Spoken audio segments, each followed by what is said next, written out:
tính tam hả? Hả? Mấy bán tô tam hả? Nó tam không? Tôi tô sai rồi. Vòng tam đâu? Đó. Tôi sai đấy chứ.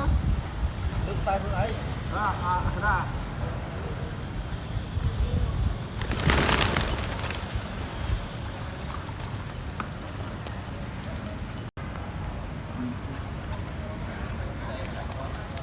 Hãy đưa bạn bài đó.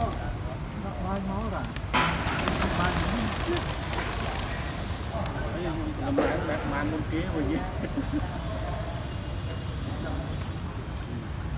Ở trong vô mặt gấp dưới vô có ăn tí đó.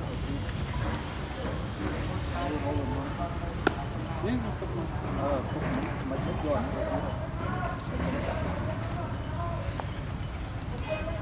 Chợ đâu đấy.